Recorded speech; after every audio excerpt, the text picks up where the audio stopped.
અંકલેશ્વરમાં મોબાઈલના ઉપયોગ જેવી નજીવી બાબતે લિવ-ઇનમાં રહેતા પ્રેમી અને પ્રેમિકા વચ્ચે ખૂની ખેલ ખેલાયો હતો।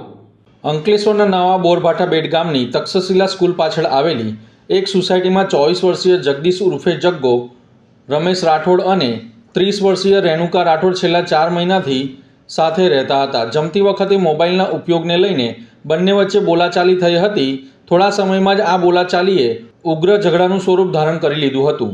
ગુસ્સે ભરાયેલા જગદીશે ઘરમાં રહેલા ભારે હથિયાર વડે રેણુકાના મોઢા ઉપર હુમલો કર્યો હતો। હુમલામાં મહિલાના મોઢા સહિત શરીરના અન્ય ભાગોમાં ગંભીર ઇજાઓ પહોંચી હતી।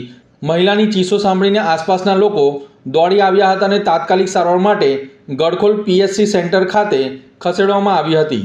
મહિલાની સ્થિતિ વધુ ગંભીર બનતા તેને સુરત સિવિલ હોસ્પિટલમાં રિફર કરવામાં આવી હતી। જોકે સારવાર દરમિયાન તેનું મોત નીપજ્યું હતું।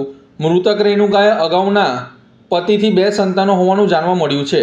બંને બાળકો માતા અને જગદીશ સાથે રહેતા હતા।